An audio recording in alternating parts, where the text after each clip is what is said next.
welcome to Arbitral Insights, a podcast series brought to you by our international arbitration practice lawyers here at Reed Smith. I'm Jose Estigaraga, Global Head of Reed Smith's International Arbitration Practice. I hope you enjoy the industry commentary, insights, and anecdotes we share with you in the course of this series, wherever in the world you are. If you have any questions about any of the topics discussed, please do contact our speakers. Welcome to our Women in Arbitration podcast mini-series, a platform for women's voices across the global international arbitration community. I'm Lucy Winnington Ingram, an international arbitration lawyer based in Reed Smith's London office. In these episodes, we will hear from leading women in the international arbitration space and discuss industry news, trends, developments, and matters of interest. And with that, let's get started. Hello and welcome back to Arbitral Insights and the latest in our Women in Arbitration mini-series. I'm Susie Savage, an international arbitration lawyer and counsel based in Reed Smith's London office. And today I'm genuinely delighted and honoured to be joined by Meg Kinnear, the Secretary General of the International Centre for Settlement of Investment Disputes, or better known to us all as ICSID. This is the second time in the past 12 months that Meg has kindly given up her time to take part in dialogues with Reed Smith about important topics in international arbitration. In the course of our discussion, we will cover topics born from International Women's Day, an annual celebration which took place this year on 8th of March, as well as some key updates on the work at ICSID. These topics are by no means limited for discussion to that one day. Indeed, promoting and having an open dialogue on diversity, equality and inclusion is part of Reed Smith's ethos every day of the year, and one which I am proud that my firm follows, and one I am extremely passionate about. So, by way of very brief introduction, Meg Kinnear is currently the Secretary General of ICSID at the World Bank, having joined ICSID in 2009. She was formerly the Senior General Counsel and Director General of the Trade Law Bureau of Canada, where she was responsible for the conduct of all international investment and trade litigation involving Canada, and participated in the negotiation of bilateral investment agreements. Prior to this, Meg also worked as the Executive Assistant to the Deputy Minister of Justice of Canada and as counsel at the Civil Litigation Section of the Canadian Department of Justice. Hi, Meg. You are an iconic figure in the arbitration world, and the role of Secretary General of ICSID is an iconic one. Please would you share with me a little about your professional background and how you have come to be elected to the position of Secretary General of ICSID, and indeed elected for the third time? Absolutely. Well, it's lovely to chat with you today, and nice to see you. As you noted, I'm a Canadian citizen who got my formal legal training at McGill University in Montreal, and I spent my early career doing civil litigation with the Department of Justice of Canada, which basically defended the Canadian government in constitutional and civil litigation, and as well, we did a fair amount of administrative law work in that context. Then I went and had a completely different experience helping our Deputy Minister of Justice basically to run his office, and then to yet a completely different experience again to head up the Trade Law Bureau of Canada. And at that point, the Trade Law Bureau had been doing mainly things like the WTO negotiations and litigation. And I arrived just on the cusp of the beginning of a wave of NAFTA cases that has continued probably to the current day. So we had to very quickly get up to steam on how to do these investment disputes. And that, of course, led to hopefully an expertise, but at the very least, a love of investor state work. And when the opportunity came up for the Secretary General job, I put my name in, and I was extraordinarily lucky to have the World Bank then propose me to the membership for a vote and successfully received the position, which I've been doing since 2009. So I'm very, very blessed. It is the world's most interesting job, especially right now, where we're at a sort of crossroads period in terms of investor state. And there's a lot of looking at what do we do well, what can we do better. So it's been a really interesting time to be the Secretary General at ICSID. Well, we'll come back to the work at ICSID in just a moment, but I'm really curious to know more about you as a woman coming to have such a fantastic role And as you know, and we all know, the issue of gender disparity is currently high on the agenda in all walks of life, and rightly so. So I'm wondering, did you encounter any resistance to your appointment at ICSID on the grounds of gender? No, in fact, I think I had the opposite experience, and I was very, very fortunate that when I was being recruited for this position, the president of the World Bank was Robert Zellick, and one of his very stated goals was to have basically parity or equity in the senior management ranks of the World Bank. So I think that I certainly fit into that overall policy. So to the contrary, it was probably a good thing, if anything. But I have to say, when I received the position and started as a member of the World Bank, there is an amazing group of senior female leaders there. So I've had a terrific group of colleagues, but it's mostly to say that Mr. Zellick certainly walked the talk when he made that commitment. So I was very lucky to be applying for the job at the time when he was looking for females who could lead in a senior role at the bank. That is fantastic to hear, actually. And as I say, very encouraging for all women in all walks of life to understand that there are these equitable and encouraging huge institutions that really do look after women. So going to International Women's Day, are there any particular reflections related to International Women's Day that you could share with us, please? Yeah, a number of thoughts. Obviously, this is an issue that is always on our mind. We have had a goal at ICSID to try and increase the diversity, both of women, but also regional diversity. I think they're both important goals as we go forward. And we've always said you want the people working in this field, and in particular the arbitrators who are doing these cases, to reflect the world that they are actually working in and to be that diverse. So we've made a number of efforts over the past years. And I think in particular, just to focus the remarks on gender diversity, we have made huge progress. When we first started looking at how many females are actually doing this work, I think the first number we calculated over time was something like 6% of the arbitral pool was female.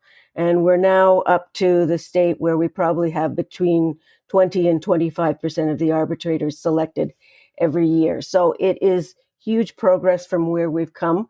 Obviously, it's something that we've got to keep our eye on and keep first in mind.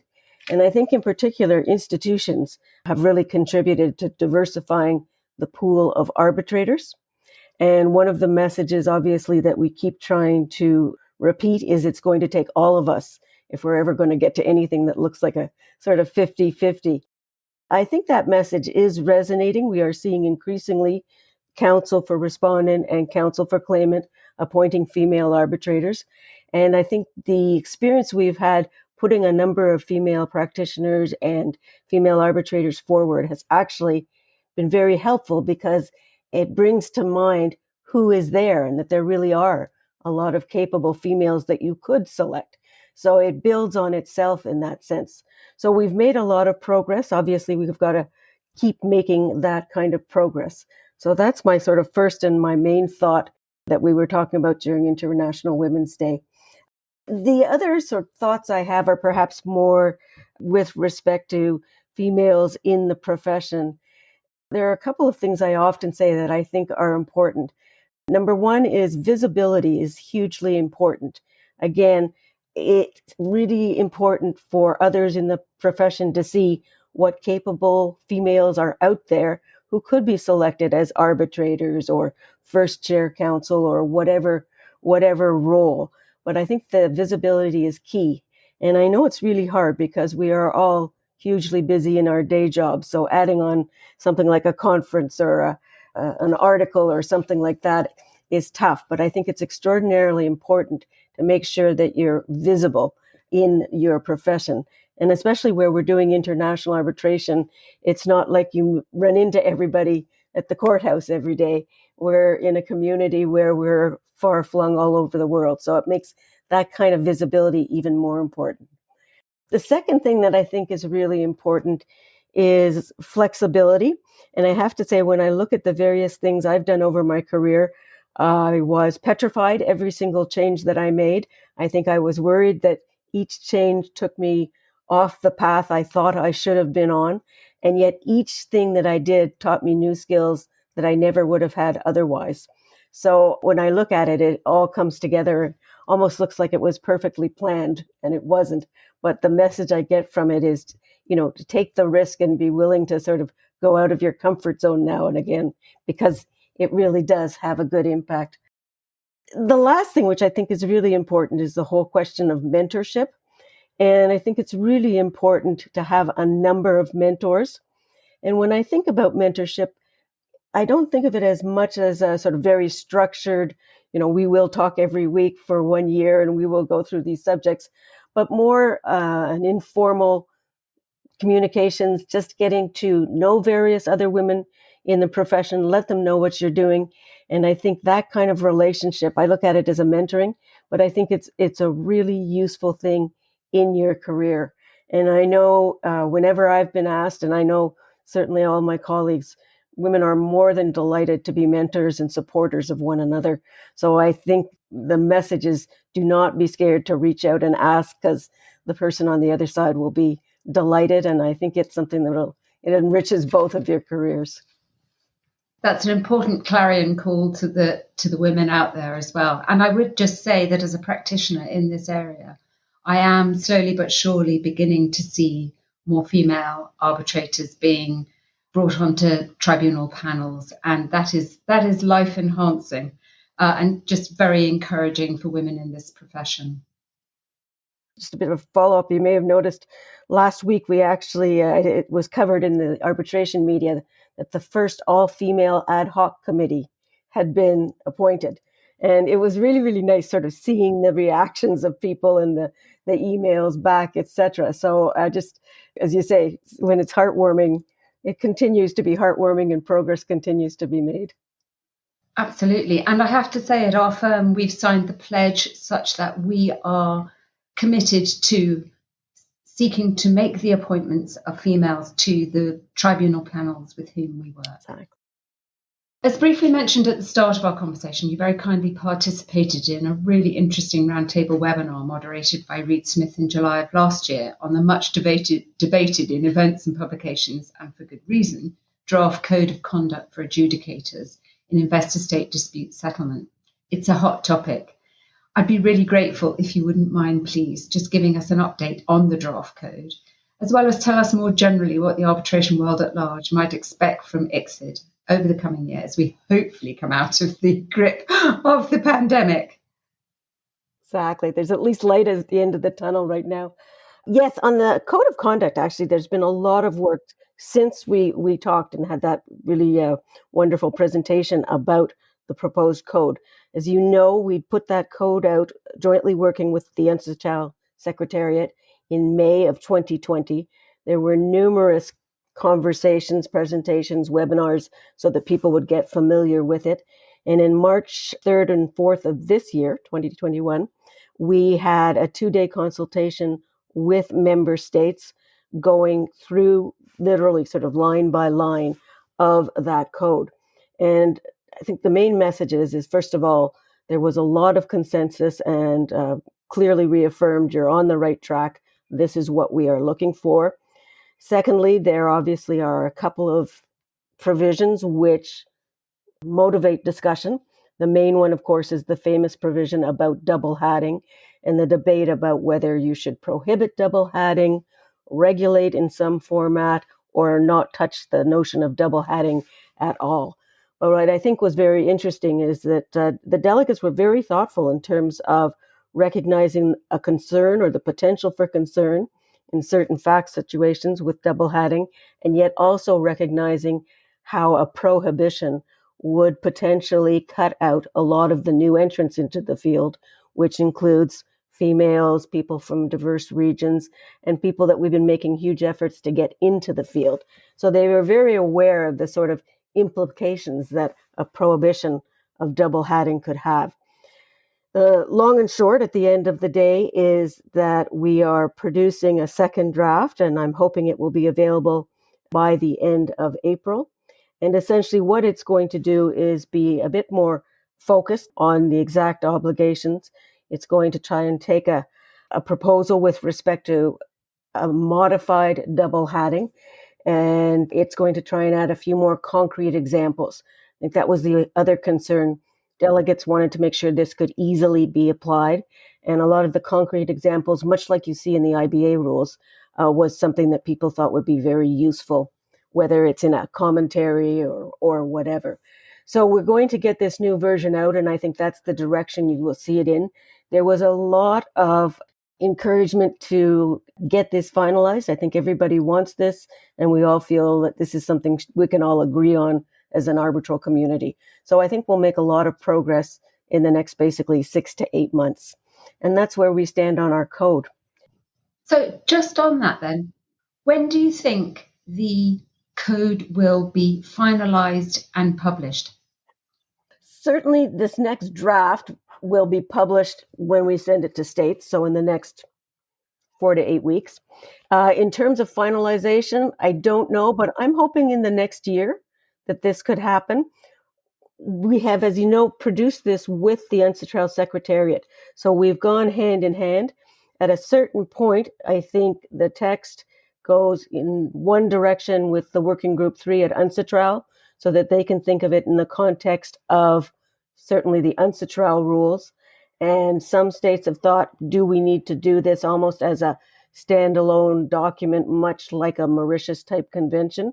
So I think in Working Group 3, they will do some thinking about what's the mechanism for implementing.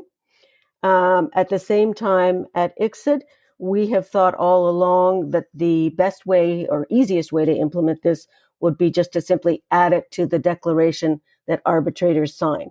So we may have a bit of a different implementation, but right now we're focusing on get the content right, and then it will go into those two tracks in terms of implementation. Excellent. That sounds something to look forward to. And I think you were also going to very kindly just tell us a bit about the ICSID rules. Absolutely. This, as you know, has been the main project for several years now. And in fact, just before the pandemic, we had put out our working paper number 4, and we had planned an April 6th meeting with all of our member states when, of course, the pandemic kept all of us home. So what we did to try and keep the momentum was to get one more round of comments. And late spring, we will be sending a further revised version. We think we have gone very far in bridging the divides that still remain. So our hope is that once this next version comes out, that states will be in a position to say we're basically ready to vote, or they may want to consult on one or two items. But I truly think we are pretty much there, and we've been working on this for a while, as have our states. So I hope to see those put to a vote at least by the end of 2020, and then implementation is pretty simple thereafter. So that's my optimistic, but I think realistic assessment for where we're going on the ICSID arbitration rules. In both the code and the arbitration rules, I think ICSID and I think many, or if not all member states, share the goal that it's time to get some concrete progress and start working with and using these kinds of new documents. And we've done a huge amount of work on it. I think we're ready to incorporate it into day-to-day practice now. So that's my hope, that sort of by the end of this year, you'll have both of those items as part of our daily practice. If it's appropriate for me to ask, can I ask which have been the biggest sticking points with the new rules, please? Absolutely. Well, I think the biggest sticking points have been, and this will not surprise you, first of all, third-party funding, which is a new provision that I think all rules are starting to try and grapple with, and that people have very different positions on. So I'd call that probably the number one most difficult thing. And then the rest have not been difficult in terms of concept. It's more, what is the exact scope of the rule? But the ones that I'm thinking of in particular, security for costs, and what would be the considerations for an award of security for costs, increasing transparency, and to what extent do you do that? I think everybody is supportive of that, but some in different degrees, so trying to strike the right balance on that. We had some discussion about our expedited rules, but that seems to have been fairly simply resolved. So I think that will not be too contentious at this point. And we've also had, I think, a lot of take up on the mediation rules. So those, I think, will be ready to go as well without too much difficulty. So really, transparency, third-party funding, and security for costs are probably the main ones where states might want to chat a little bit more. But I do think we're pretty close to consensus. So we will keep our fingers crossed. Certainly will. That's really interesting, and thank you. I've taken up a huge amount of your time, so I probably ought to let you go. So, Meg, thank you very much for so kindly joining me today. It's been a really interesting and insightful conversation, and I am very grateful. Thank you. I really enjoyed chatting. Good. We also hope that others listening have enjoyed this latest podcast in the Arbitral Insights Women in Arbitration mini-series, and that everyone will tune back in over the coming months. Many thanks. Arbitral Insights is a Reed Smith production. Our producer is Ali McCardle. For more information about Reed Smith's global international arbitration practice, email Jose Estigaraga at jia@reedsmith.com. You can find our podcast on Spotify, Apple, Google Play, Stitcher, reedsmith.com, and our social media accounts at Reed Smith LLP on LinkedIn, Facebook, and Twitter.